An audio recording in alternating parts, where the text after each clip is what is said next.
our recent work on neural key phrase generation with syntactic guidance. So this is a joint work with our former intern Wasi, who's a student from UCLA, and also it's in collaboration with my colleague Suming. So I will first start with what's key phrase generation and why we want to tackle such a problem within Yahoo. And then I will present in detail our proposed solution, as well as the experiment results that we have obtained. So what's key phrase generation? So by this task, we're basically saying that given a document, we want to generate a list of key phrases that can summarize the key concepts that have been discussed in the document.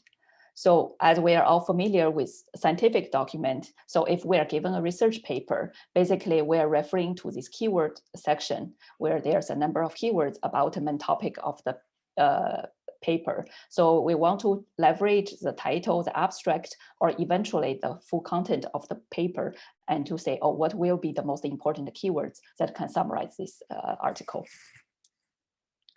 So not only scientific papers, a document could also be a web page. So given a web page that we're viewing, we also want to generate a number of key phrases that are mostly relevant to the content of this web page. So if we're reading a page like this, we would find that the keywords like coronavirus vaccine, vaccine cost, vaccine price would be relevant key phrases to this page.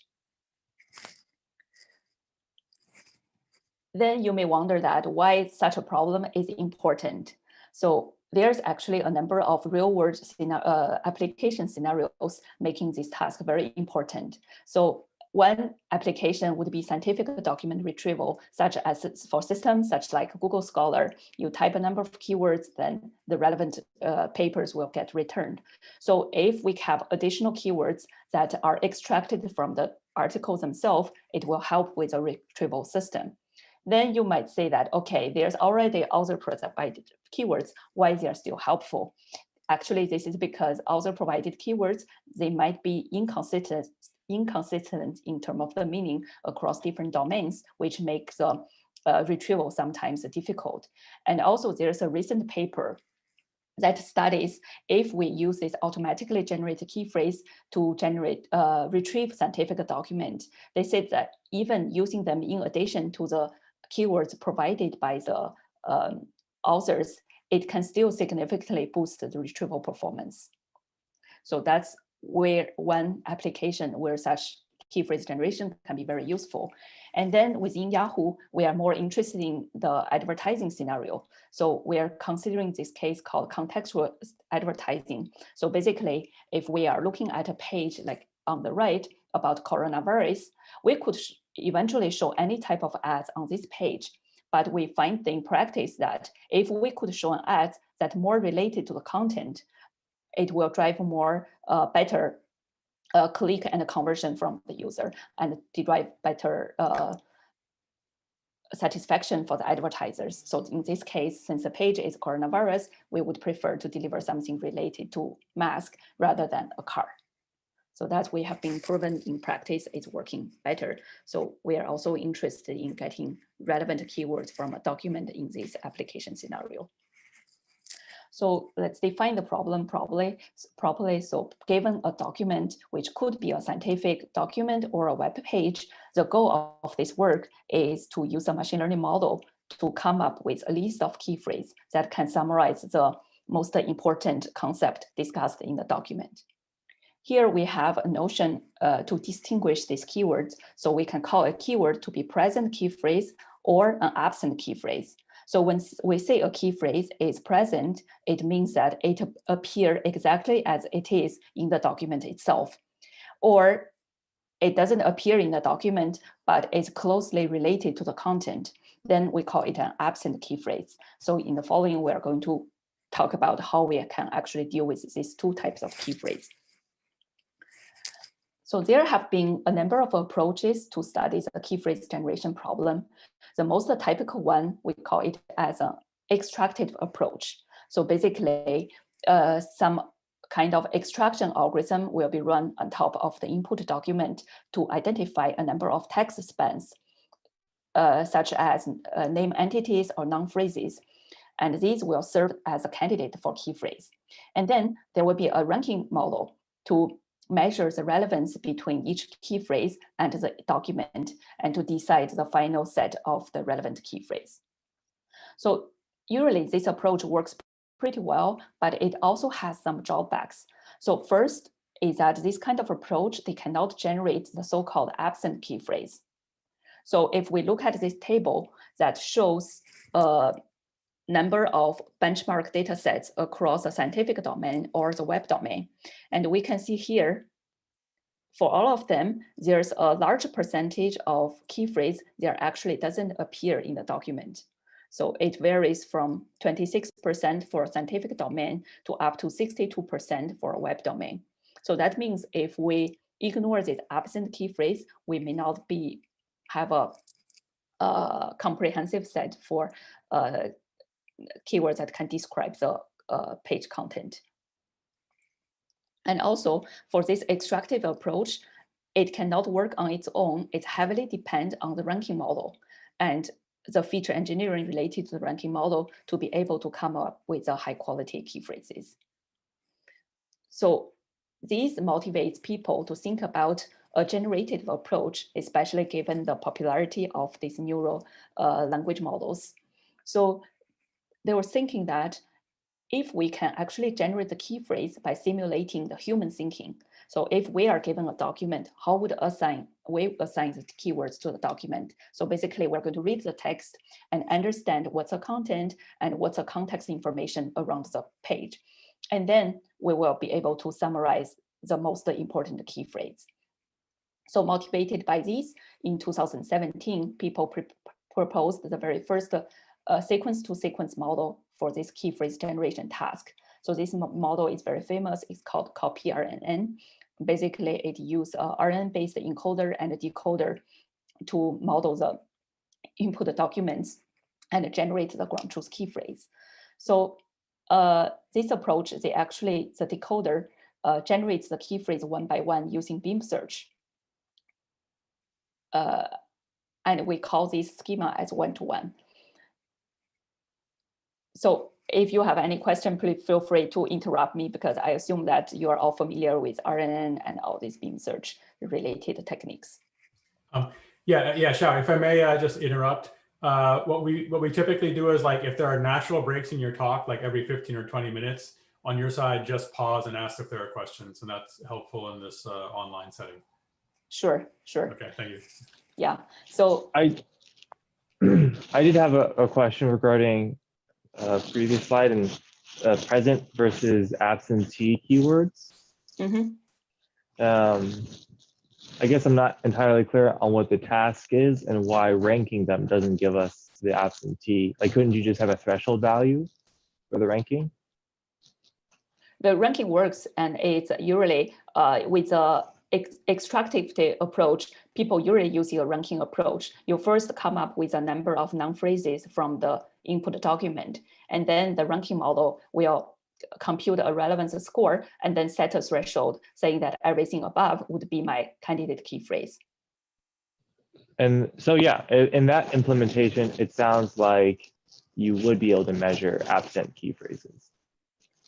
You will be able to measure absent key phrase, but the approach itself doesn't allow to generate absent key phrase. Because usually this approach is just doing tagging on the input text, saying that, okay, which part of the document or which words will be a constituent of noun phrases or oh, I see. entity. So it's just by tagging, but it will not come up with new words that doesn't exist in the input document.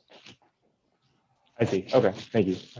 So to clarify, by an absent key phrase, you mean a key phrase which is related to the document, but does not at all occur in the document?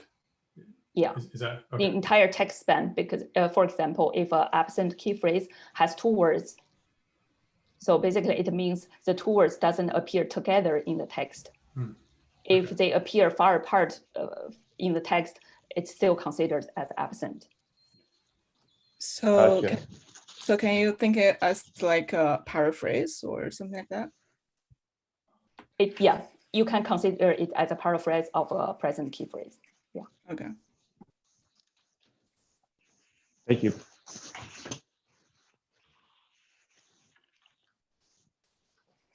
Yeah, so with this copy RNN network, as we said, they're using RNN as decoder and encoder for generate key phrase. And then they also introduce a new mechanism called copy mechanism that relies on attention to deal with out of vocabulary words. So if they say a word in the input document, it's kind of rare, not appear in the vocabulary, but through attention, they know it's an important word. So they still generate it as part of the key phrase. So that kind of improve the quality. And then there's a number of follow-up work to improve this copy RNN idea. And then there's one particular work that I want to mention here. It's called cat sequence. So this model uses exactly the same architecture as copy RNN, but one major difference is the way that they generate the key phrase. So in the copy RNN case, the key phrase for a single document, they are generated one by one using beam search. But in the cat case, they actually consider all the key phrases as a concatenated sequence. So they try to generate all the keywords at once. And there's a number of reasons for doing this. The first is to increase the diversity of the generated key phrase, because when using an RNN-based model, you usually generate a keyword based on the words that have been generated already. But if you generate the key phrase one by one, then it means you only consider the current key phrase. But with this cat sequence schema, you are actually also considering the keywords, the key phrases that have been generated before. So that will allow the model to generate more diversified key phrase. And also another reason for using this schema is with copy RNN, usually people say, okay, we want to generate the top K key phrase. And it's usually hard to determine the value of K, and that may vary across different documents. And with this cat sequence, it will take into consideration the length of the input document. So you don't need to manually assign a K value, and it will vary according to the input document. And in our work, we actually will follow the 1-2 sequence schema for generating the key phrase. So overall, I think the literature has shown that this generative approach has a better performance than this extractive approach, but they still have some problems that haven't been addressed yet. So one problem we see is that all these problems, approaches, they are not designed to process very long documents. So in the scientific document setting, they are only considered the abstract and the title as input document, which is usually around 200 words. And in the web domain, if we look at the data for the KP times and in-house data here, the average length is close to 1,000 words. So that makes this very long and very efficient to be processed by an RNN-based model. And another approach of this a problem with this generative approach is that they are not very good at generating present key phrase. So from this copy RNN work, they actually show that if they don't use this so-called copy mechanism, the F1 score on the same data set could drop from 0.278 to 0.08. So that's a very significant difference. And using copy, they will be helpful to generate the present key phrase. But we discovered there's another problem associated with this, is that the meaning of the word could change with a copy. So for example, in the input text, maybe we have something like flu shot. But at the generation time, with attention, there will be no guarantee that the generation model will consider these two words together as a key phrase. They might think, okay, the word shot is rare and it's more likely to be an important word, and just copy the word shot. And then that will completely change the meaning and the downstream retrieval task. So this is also one problem that we want to address in our work. So is anything good so far?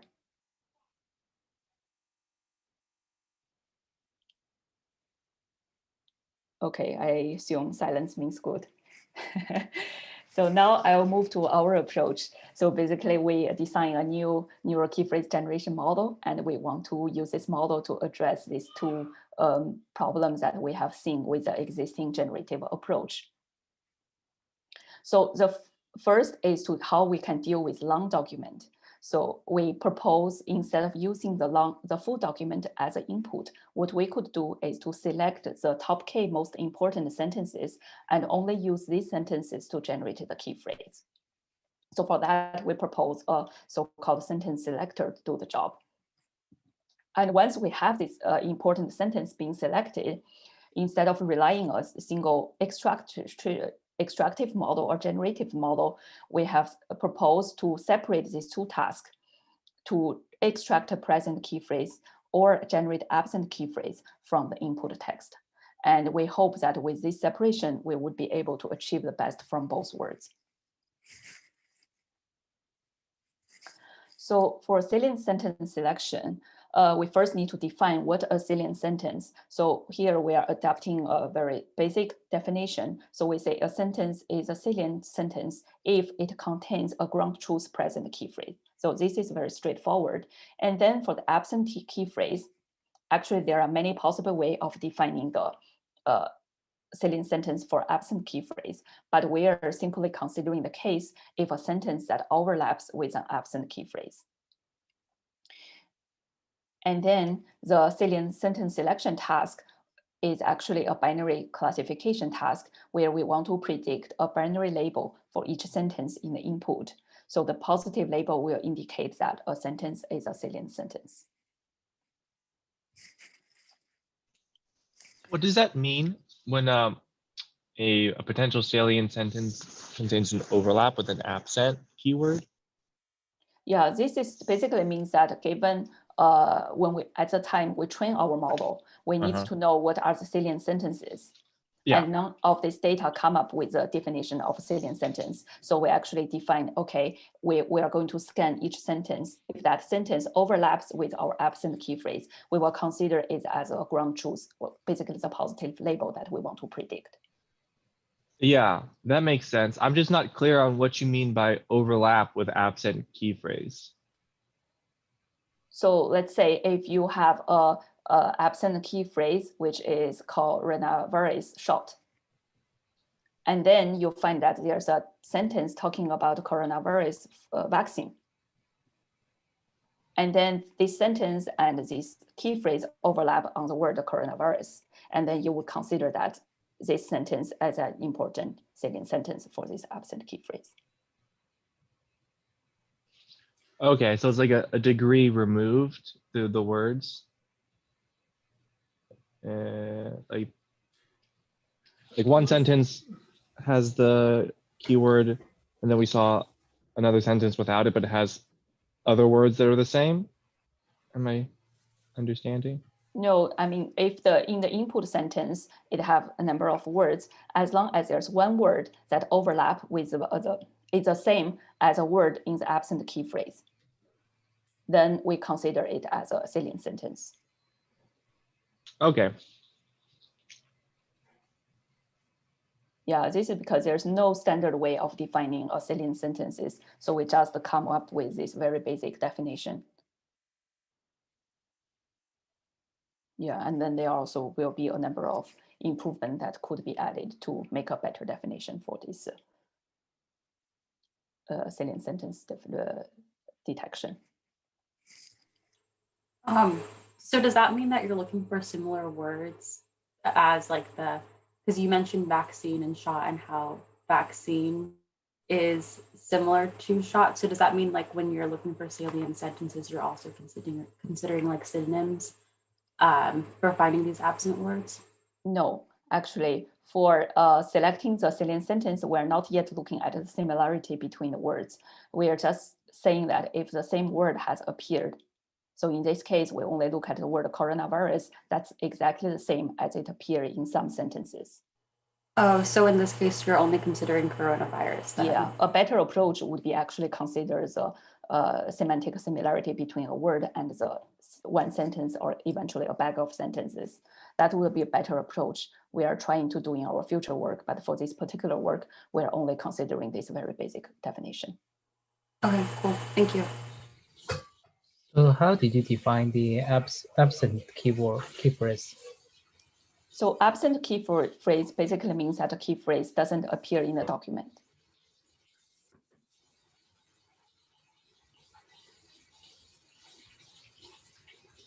But maybe the question is, where do you get those absent key phrases from? Are they annotated somewhere? Yeah, they are. So for the scientific documents we have, these keywords are also provided, like the keyword section for document. And for the web domain, we have two data sets. One is public data sets from news domain. All those pages are public news articles. And those keywords are provided by professional editors. And then we also have our in-house data sets, that's general purpose web page. And for those, we are coming up with the key phrase from the search click log. So that I basically will present later. So if we have a search log, if a query frequently leads to a click on a page, then we would consider that this query is closely related to the page, and it could serve as an absent key phrase for that page.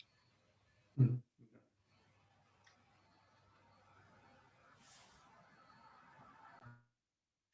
Yeah, okay, so if there are no more questions, now I'll continue. So for this sentence selector, we're adopting this transformer-based architecture. So for each input document, we can consider it as a sequence of words. And each word, we use an embedding layer to convert from a word to a fixed length embedding. And then this embedding will be fed into a transformer-based encoder. And this encoder will produce embedding for each of these words. Then we will do a max pooling and a min pooling at a sentence level. So if the sentence contains 20 words, we will do a max pooling and a min pooling over these 20 words. And then we will concatenate the pooling results. And this will give us a representation of the entire sentence. And then we will feed this sentence into our classifier. So our classifier is basically a feed-forward network with a max-out activation function, and it will predict in the end a binary label if this sentence will be salient. So any question here? So would you be giving it all sentences at once or one sentence at a time and giving out? So it's all sentence at a time. Okay, and then so is that one binary label for each sentence? Yes. Okay. Yeah, so basically here we're adopting this transformer-based architecture. I assume that you're all familiar with transformer. So it's basically attention-based model. There's no sequence. It just uses this multi-head attention to use a word to attend all the other words in the document to learn the context. And then this attention layer is usually followed by a feed-forward network to come up with this representation, hidden representation. And this has been the new state of the art for many natural language processing tasks.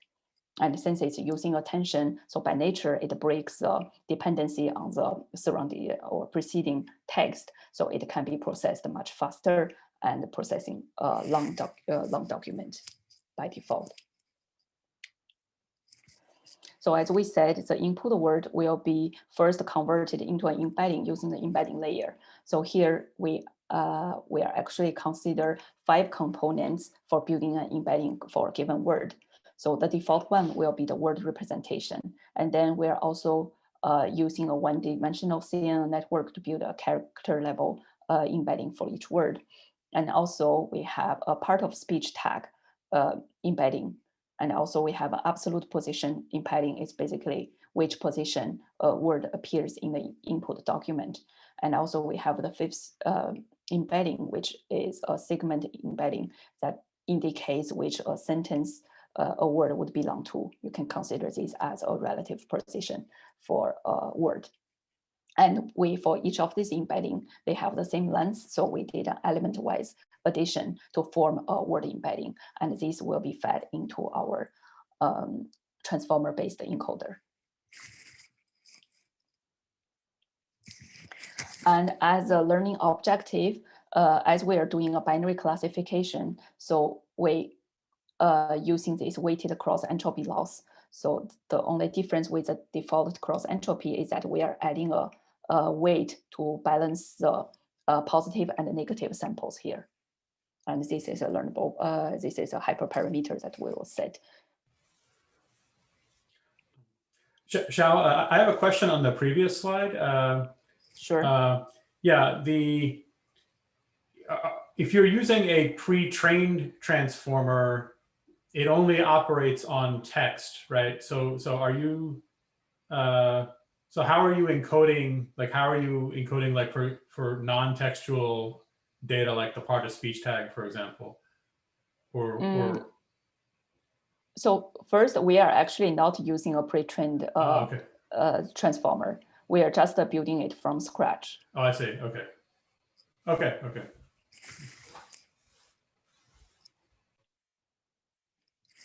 Yeah, so once we have the sentence, important salient sentence detected, I'll show you how this extractor and generator will work. So as we said, the present key phrase extraction and absent key phrase generation are two separate tasks in our setting. So for present key phrase extraction, basically given a list of salient sentences, the goal is to predict a binary label for each word in the input sentence. And the positive label will indicate that a word is a constitute of a present key phrase. So what does it mean? We can see from this example. If we have 3 sentences selected from input document, they are separated by this special token end of sentence. And then the extractor will give each of the word appearing in the input document 01 label. And then once this label are generated, we'll scan through it and we see, okay, there are 2 ones, they are next to each other. And then we will look up the input text and to see, oh, this corresponds to word coronavirus vaccine. And then this will become one of the present key phrase. And then we'll keep doing the same throughout the text. If there's another keyword words that labeled as 1, then it will also be converted to another present key phrase. That's how this present key phrase extraction works.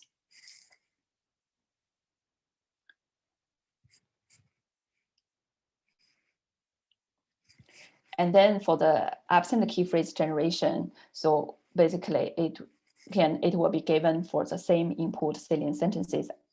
And then the key phrase will be generated in a sequence to sequence fashion.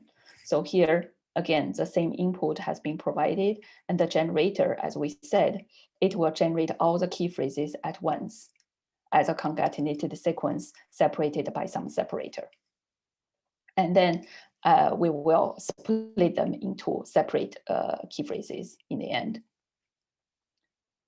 So maybe here with this example, it will be easier to see what actually we mean by absent key phrase. So you will see that this absent key phrase here, vaccine cause, it doesn't appear directly in the text, but we can see it's closely correlated with these 2 words marked in red. And previously with the present key phrase, this word appears exactly in the input text.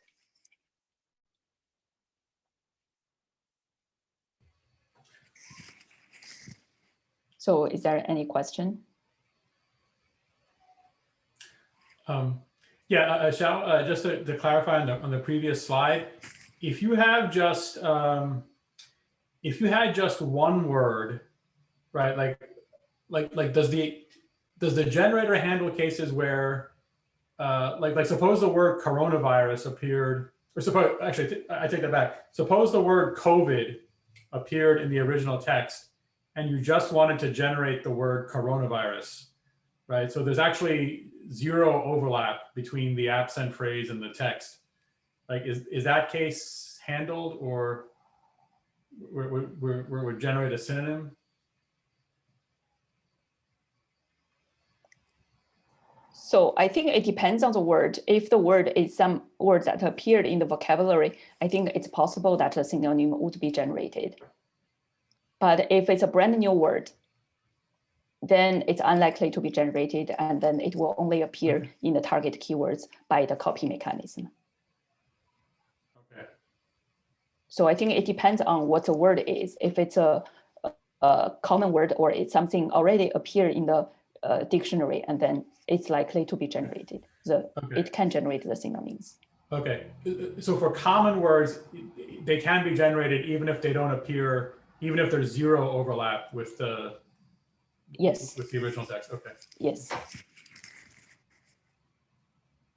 In those cases where there's zero overlap, would they fail to be identified as a salient sentence? They would. Okay. Okay. Yeah, that's actually the drawback of the way that we're defining the salient sentences. Actually, we'll show the result, and you will see that actually this salient sentence selection in our setting is mostly helpful for the present key phrase generation, but not much for the absent key phrase generation. I think That makes it's sense. because that we are not defining it in the best way, I would say. So this is the architecture of our extractor and generator part. So again, the salient sentences as input, they will be presented as a list of the words, and each words will be represented through this same embedding layer. And then these will go through, again, a transformer-based encoder, and we obtain a representation for each word. And then each word will go through this multi-layer perceptron, a feed-forward network, to get a binary label to say if it's part of a present key phrase. And from here, we will be able to identify the present key phrases. And then we also have the generator to generate the absent key phrase. So they will share the same encoder for the input text. And then the decoder is also transformer-based. It will take the encoded input and also the output that have been generated so far, and then to predict the next word over the vocabulary using a softmax function. So with this decoder, it will produce a distribution for the words to decide which will be the next. And then in our approach, we're also adopting this copy mechanism to deal with this out of vocabulary words.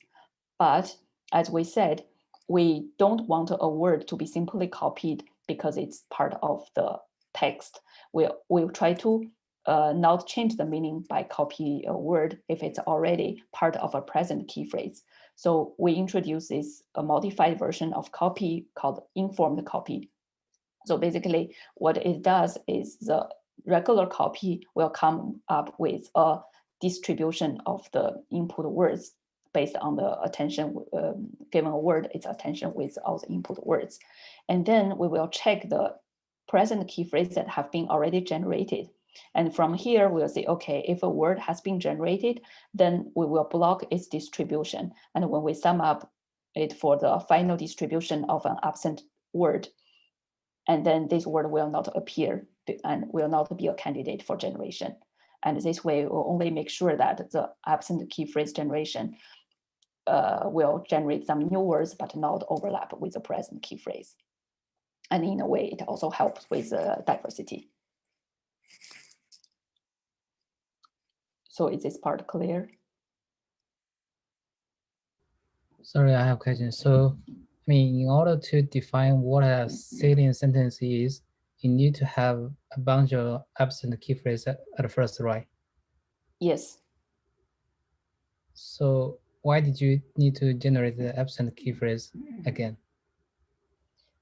Well, when we identify what will be the salient sentence, we are using the ground truth absent key phrases. And that's what we use for the training purpose. We use the ground truth key phrase to detect what will be the ground truth salient sentences. And then we will train the model to generate the same absent key phrase. We will generate the ground truth key phrase, try to generate the ground truth key phrase, and then use the loss function to adjust the model and make it generate the words that are closer to the ground truth. In your test data set, do you have these absent key phrases? Are Yes, you we using have. the same absent key phrase? Yes. Okay.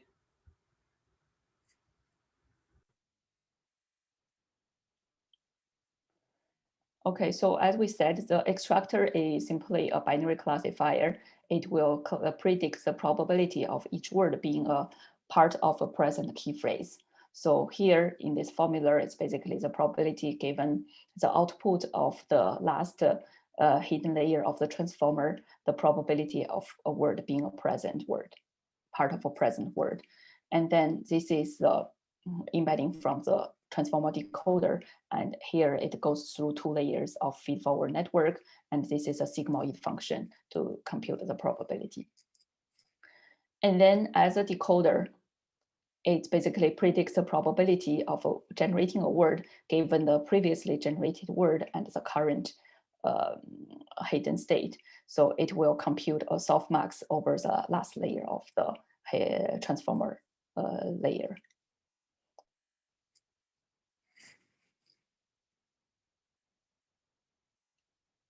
And then here we have this informed copy mechanism. So the overall idea is to only let the decoder to copy the word if the word is not already part of a present key phrase. So here, this formula, it basically presents the probability of generating a word. And it has 2 components. In a traditional generative model, it will only have the first part, which is a probability of generating this word, not using copy. Here, UT equals to 0 means not using copy, and equals 1 means using copy. So in a regular generative model, there will be only the first term. And then in our case, we're using the copy mechanism, then there will be 2 terms.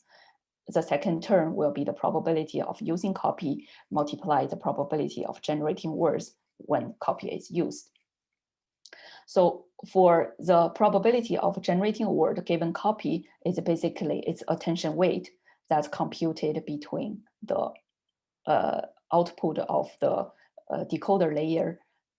No, sorry. This is encode output of the encoding layer for each of the words appearing in the input text, and this is the output of the decoder layer of the current word. So this computes the attention weight, and that's a probability here. And then for the probability of using or not using copy is basically a sigmoid function based on the output of the transformer layer as well as a context vector.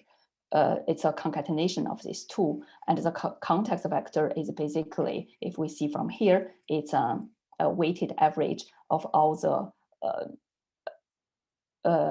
output from the encoding layer for all the words in the input. And this together will give the copy mechanism. So in our case, we simply say that if a word is already part of the present key phrase, then we will set this part to be 1 and this part to be 0. So it will only be copied, only be generated by the generation model, but not copied from the input text. Any question here?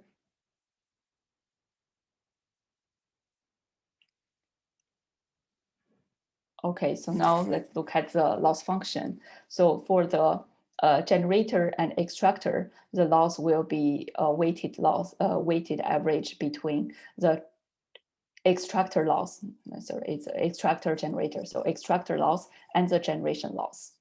And for the extraction loss, it's again a weighted cross entropy between the negative and the positive labels. So the negative is not a part of a present, and positive is part of a present key phrase. And then for the generation loss, here we are introducing the keyword generation loss, which is the negative likelihood of the ground truth keyword. So it's given the previously generated keywords and the current word, sorry. The probability of generating the current word. So it's a negative log likelihood. But here, if you pay attention to the notation, here we call it a loss of W. It's a loss of generating the keyword. It's not the full generation loss, as there's some second parts that I will present here. So in our work, we are introducing a so-called syntactic guidance. So instead of using the word itself, we are saying that since most of the key phrases, they are noun phrases composed of either nouns or adjectives. So it would be helpful if we can know the part of speech tag of each word, so that we will avoid generating the pronouns or other irrelevant words and try to focus on nouns and adjectives. So to this purpose, we are introducing a multitask learning to predict the part of speech tag for each word. So here again, this part multitask learning, it shares the same architecture as the generation task. Just here, we are using a lower layer output of the decoder to predict the distribution over a part of speech tag vocabulary. So the only difference with the absent key phrase generation is that we are not using the last layer of the decoder, but using a middle layer, because that turns out to have better performance than the last layer. And then the overall generation loss will be the loss from the keyword generation part plus the multitask learning part for the part of speech tagging part. And these together form the generation loss. And then that will be again combined with the extractor loss to form the final loss function for this extractor-generator model. So is anything clear? Any questions? Okay, if not, we are going to move to the experiments. Xiao, a quick question on the previous slide. Sorry, I missed this. Once you have the part of speech tags, what do you do with it again? No, we are trying to predict the part of speech tag for each word, for each key phrase. Okay, but once you've predicted that part of speech tag, how is that part of speech tag used? It's not used. We are not using that, but we are just saying that trying to teach the model to learn part of speech tagging as part of the embedding. And we expect that would help with the key phrase generation task, so that it will more generate the non-adjectives and avoid other types of tags. Oh, I see, okay. So itself, the tag itself is not used. It's just we use this to provide kind of syntactic guidance to the keyword generation task. Okay, but wouldn't it be sufficient just to provide it as input, like, or like, what is the benefit of also producing it?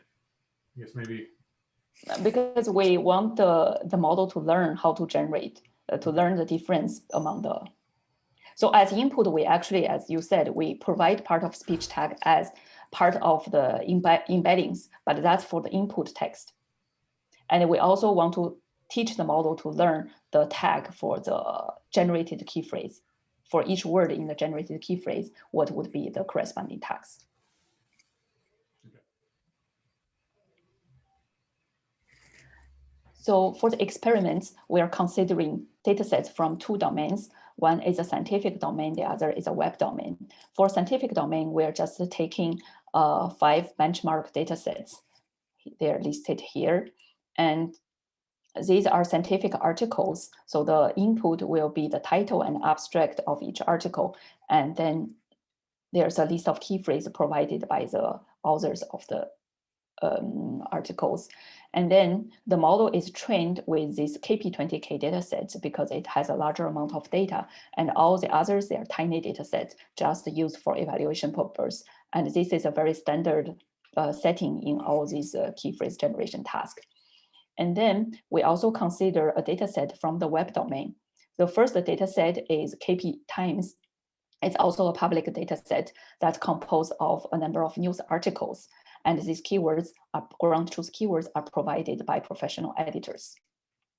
And then within Yahoo, we are working on advertising using this, trying to use this technique to generate the key phrase. So we are randomly sampling some web pages and use the title and the body of those pages to serve as the input document. And the way that we generate the key phrase is that we are using the search log from Yahoo Search. So we look at the queries that are often leads to click to a given page, and we assume that that basically means the query itself is very relevant to the page content. So we consider these queries as the ground truth key phrase. And this query itself, it could be present and also be absent. And here is how these two data sets look like. We have seen this table a couple of times. So these 5 first ones, they are from the scientific domain, and the last 2 are from web domain. So for KP20K and also this web domain data set, we have roughly 20K of training samples. And the others, they have very tiny data set. And then we can see that the average length for the scientific domain is usually less than 200 words on average.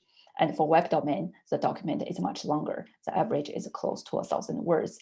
And then we have this column that shows the number of salient sentences being detected in the document. We can see that in either case, the percentage of salient sentences is pretty low. It's 30–40%. So that basically means that we never need to use the entire document to generate the most representative keywords. And if we look at the number of ground truth key phrase, so most of them, I would say it's around 5, and there are 2 scientific data sets, they have around 10 keywords on average. So as baseline, here, as we said, we are going to consider this 1 to 6 schema for generation. And there's a number of baselines to follow the same work, and they are introducing different mechanisms to improve the diversity and also the coverage of the topics within a content. And in addition to this state-of-art approach, we are also considering a variant of this original cat sequence approach, because we are using a transformer-based architecture. So we replace the RNN from the original cat sequence work and use a transformer to do the generation. So that's our baselines. And as metric for sentence selection, we're considering precision and recall to measure the performance. And then for key phrase generation, we're using F1 at M and F1 at 5.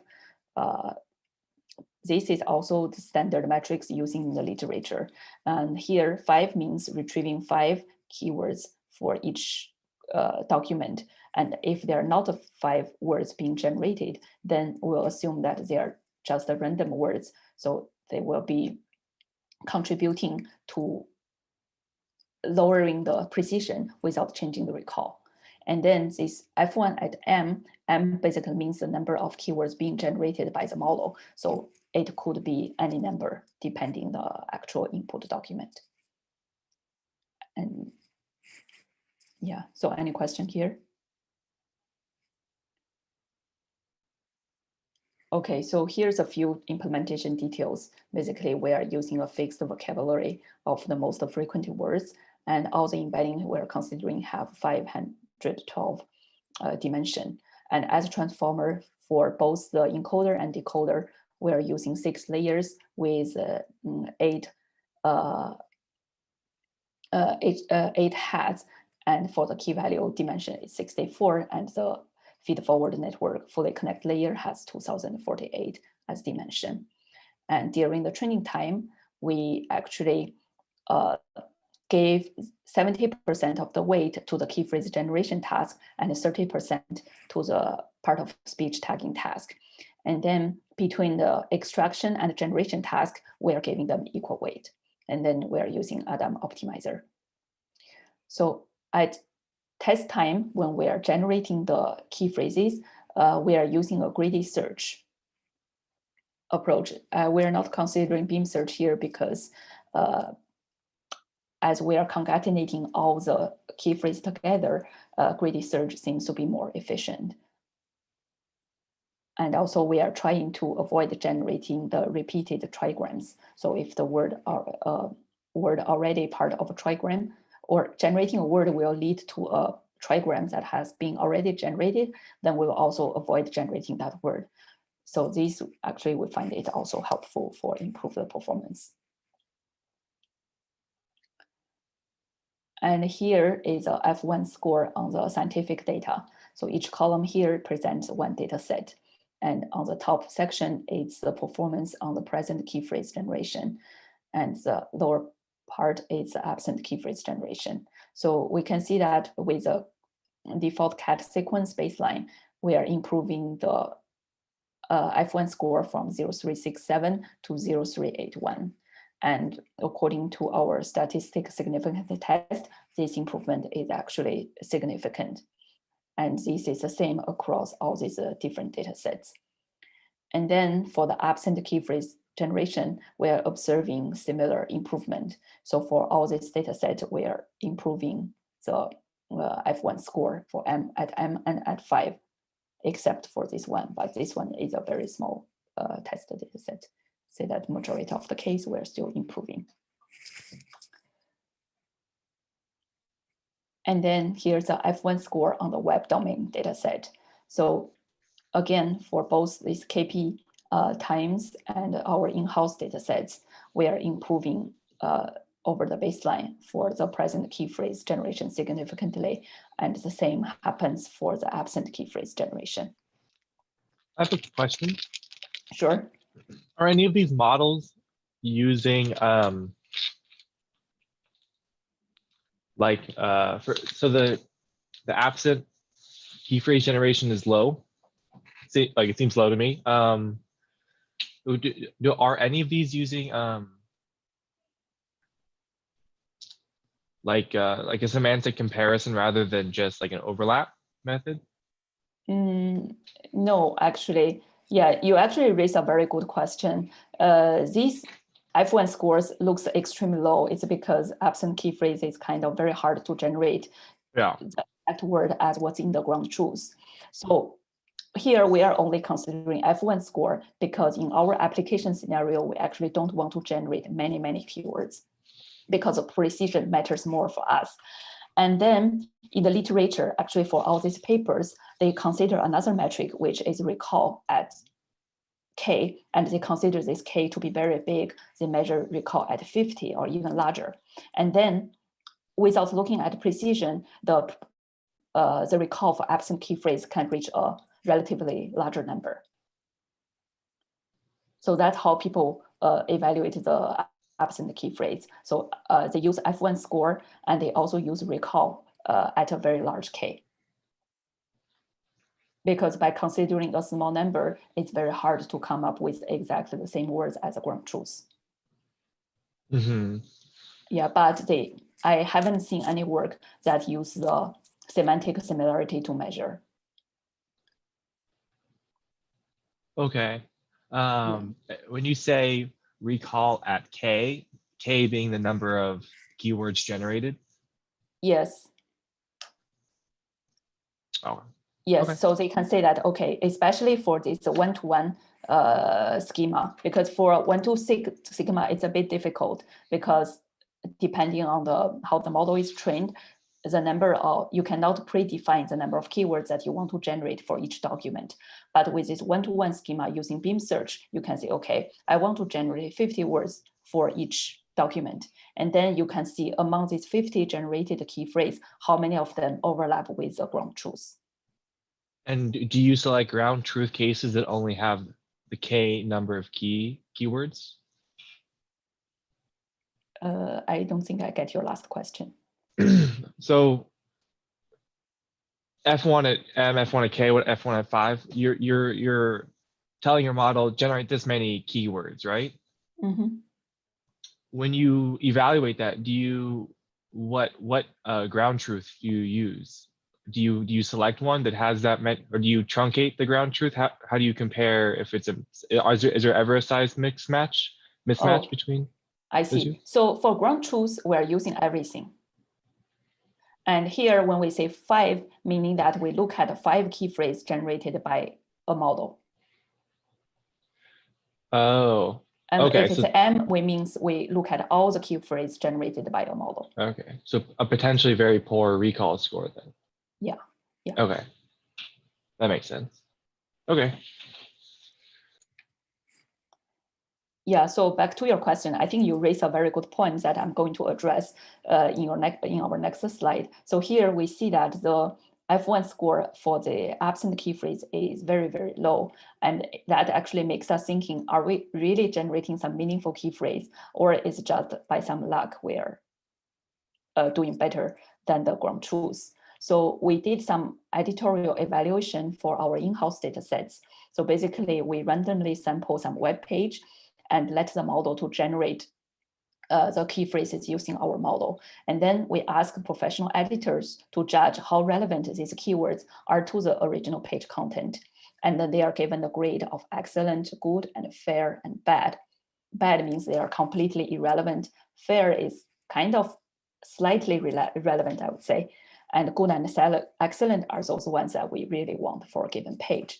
So here we report the precision at M for our model. And we can actually see it's very interesting for both present key phrase and absent key phrase generation, the precisions are comparable. And even for excellent, good, absent key phrase are slightly higher than for present key phrase. That could be because absent key phrase, they have more flexibility to come up with synonyms and for synonyms that are related to the content but doesn't appear in text. So we didn't do comparison with the baselines, but just looking at the results, we are kind of very happy with the quality of the keywords that's being generated. And then we also did some ablation study to evaluate each of the proposed component. So the first line is our approach with all the components being present. And then here, if we remove the sentence selector, we will see a significant performance drop for present key phrase. And then, but for absent key phrase, the drop is very small. So I think this is, as we discussed, it's related to the way that we're defining the salient sentences. So for absent, it's not the best way of choosing the sentences, so they're not turn out to be very helpful. Well, they are not being helpful in terms of the improving the quality, but in the meantime, we are actually reducing the size of the input, but they are not hurting the performance. So still, it's an advantage. And then with this informed copy, it's designed to improve the absent key phrase generation. So we didn't observe anything for present key phrase, but for absent key phrase, we see some difference in the F1 score as expected. And then for multitask learning, here for this particular data set, we are not observing significant difference between using and not using multitask learning. But when we tested it with our web data set, we do see like 1% or more improvement using multitask learning. So we still believe it's a useful technique, but just with this public scientific data, we are not seeing it. And also we evaluate this impact of these different embedding components. The default one is a word embedding.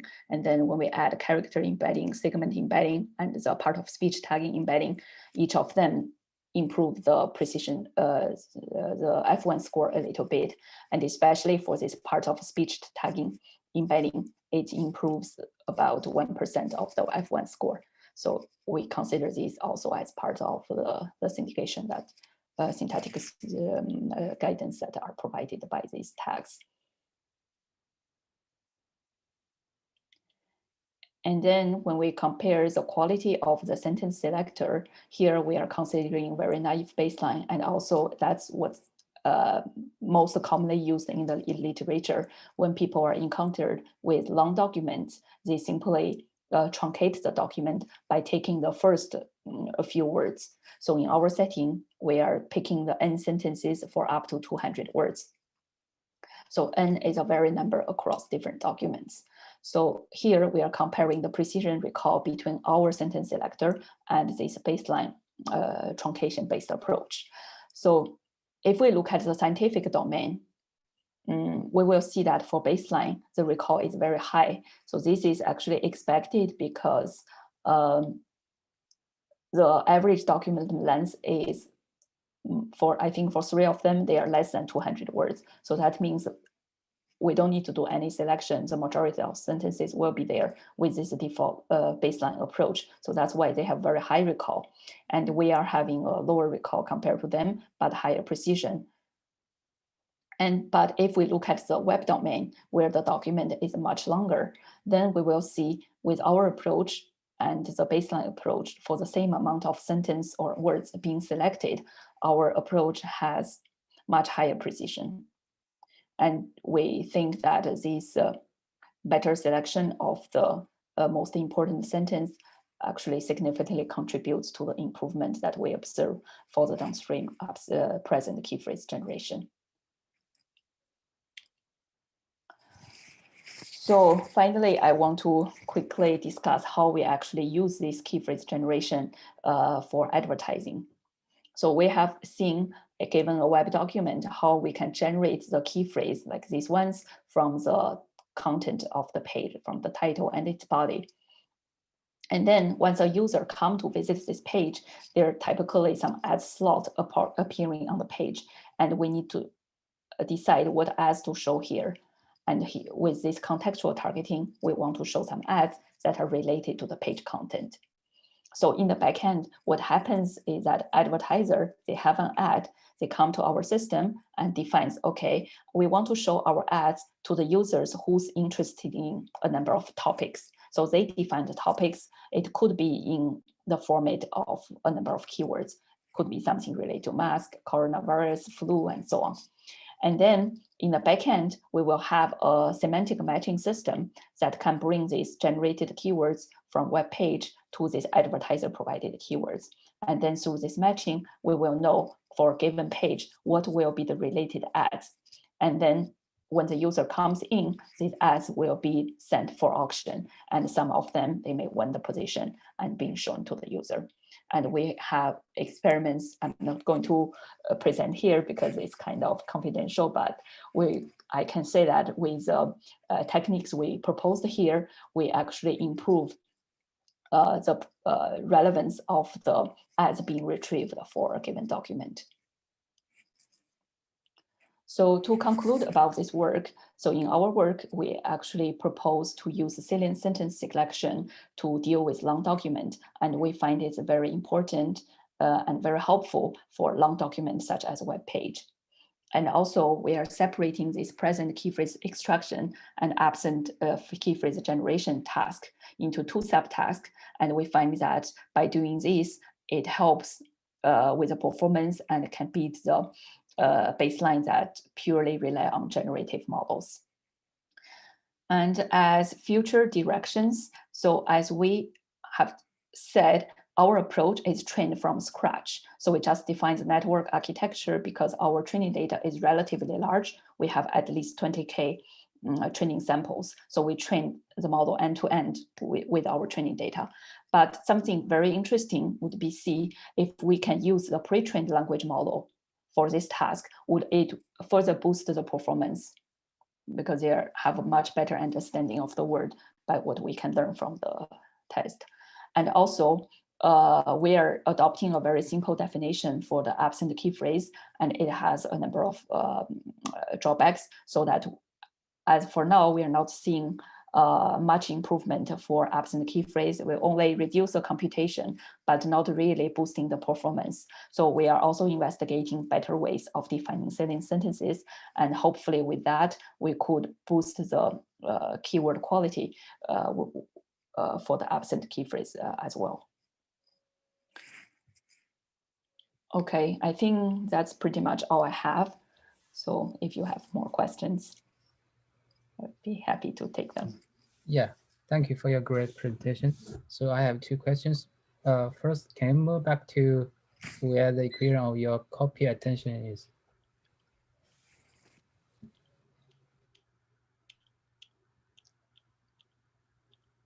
Here. Yeah, here. Yeah, so I'm wondering, so you did, you exponentiate each term for the denominator, but why did you not do it for the numerator? That's a good question. I think that's probably how it's defined in the original copy mechanism paper. I have for to every copy mechanism paper we are using. I was referring to the copy RNN paper. So yeah. That's the paper, the first time they introduced this copy mechanism. Yes, we are using we will exponentiate for each term. Okay, maybe then it's a typo. I need to double check. Okay. Yeah, second question, like, except the grid decoding and the beam search, did you try any other decoding strategies like the nuclear sampling or top K? No, we didn't. We just tried the beam search, but the problem is that as now the target sequence is a concatenated sequence of all the keywords, it becomes very long. So we were not able to experiment with a very large beam size. So with a small beam size, it doesn't improve the performance.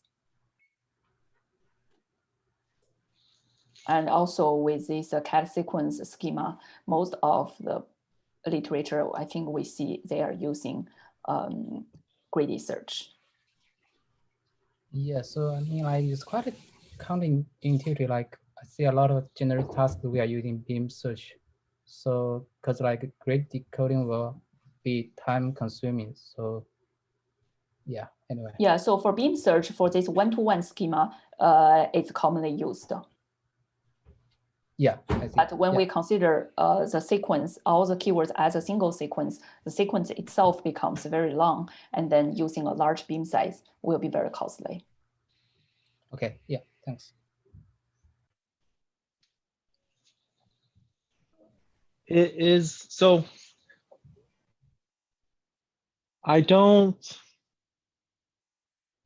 beam search to me seems like something you would use when tokens have a dependency on each other, or like there's some sort of like natural ordering to them. Maybe it's because I don't understand beam search very well, but why is it being used here? We are not using beam search. We are using greedy search. That would make sense. Okay. Because beam search would just keep track of like a certain amount of paths, right? Of token. Okay, so okay. Thank you.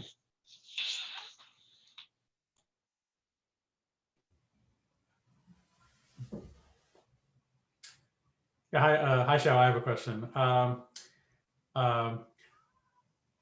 So I've seen some approaches to to keyword extraction and even generation, which are similar, where you can view the problem as a machine translation problem, right? Where your source language is the language of the original documents, and your target language is the keyword. So it's still the same language, but you're kind of translating it. The translation is viewed from a going from like a very long document to a very short set of keywords, right? Yeah.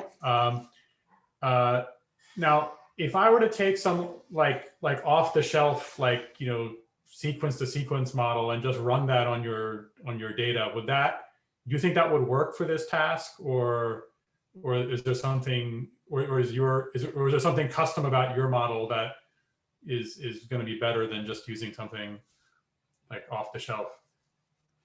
I think it would work because actually initially when we started working on this, we were also considering using this neural machine translation model, as you said, taking the input document as the one language and then the key phrase as a target language. So we did that experiment. And I think it also gave very promising results. And also, as I said, the pre-trained language model that we're discussing, we're more thinking about using this kind of a pre-trained machine translation models to do this task.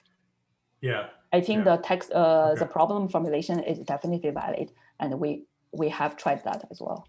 Okay, yeah. I also think the pre-trained may give you a big boost because the pre-trained ones have been, they use such enormous amounts of data. The embeddings might be able to better capture, synonyms and related words than just training it from scratch. So. Yeah.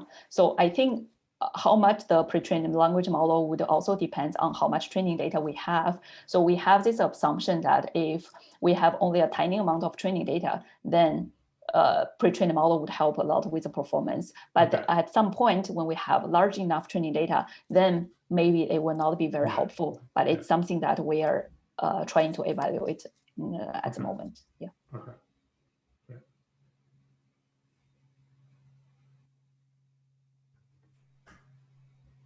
Yeah, it's interesting how you took the like raw F1 scores and then sort of made them relevant to your application.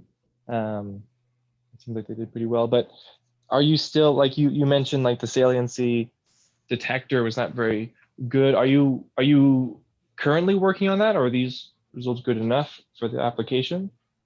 We're still working on improvement. Yeah, so detecting better salient sentences is the one of the direction that we are pursuing. Okay. And then can you say a little bit about what properties on what kind of web properties on which this is used? Is it like for Yahoo News, or is it on mobile properties? It's mostly for web page. Okay. So for the web page that want to show an ads from Yahoo system, okay, we're actually trying to understand the page content and show the ads accordingly. Okay. Okay. So I'm wondering, for the model output the keyword, does it appear in certain order? For example, the salient keywords appear, like comes out first, or, you know, does it have certain pattern of outputting the keywords?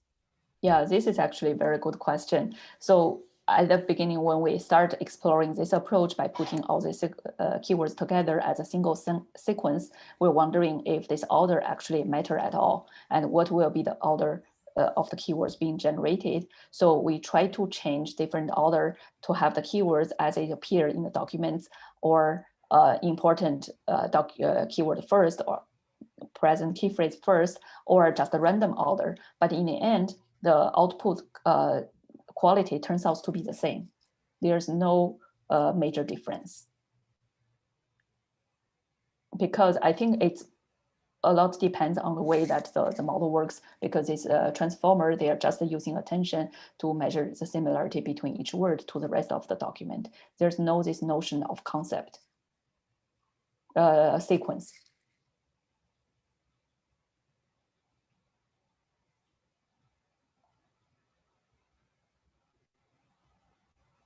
Does this answer your question?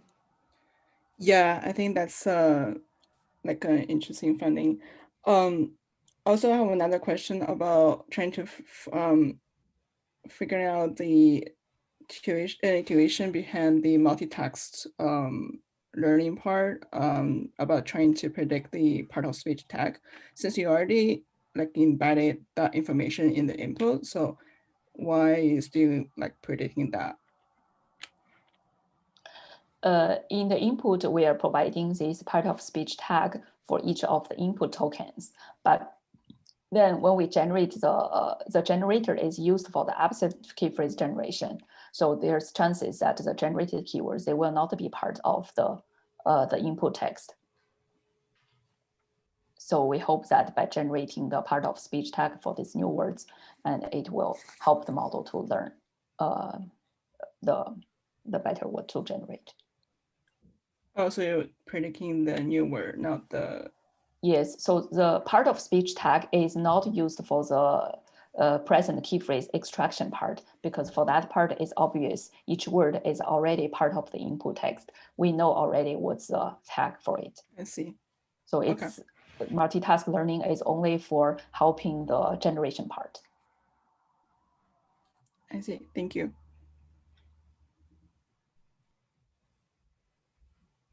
Did you do any analysis, since you used attention on like what words were being paid attention to instead of like the keywords that they were going to? Like, did you notice like anything in that? Did you do anything like that? Excuse me, can you repeat your question? I didn't hear you very well. Oh, sorry. Did you do any analysis for seeing like what was it that your transformer decoder model was paying attention to? Or like what key phrases they were looking at instead of the ones that they were supposed to? No, we didn't have that level of details. Okay, got it. Thank you.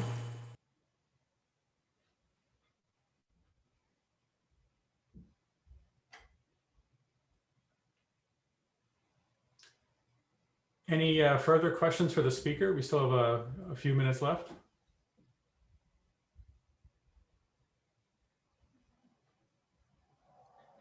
Okay,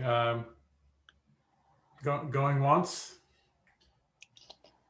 Going twice. Okay, if there are no further questions, let's thank the speaker for a very interesting talk on keyword generation. So thank you very much, Xiao, for coming and speaking in our seminar series. Thank you. Okay. Thank you for having me here. Yeah. If you have more questions, just feel free to send me an email. I think Edwin knows how to contact me. Yeah. Okay. Okay, everyone, have a great weekend. Yeah, thank you. Have a great weekend. Okay. Okay, thanks again, Xiao. Thank you. Bye.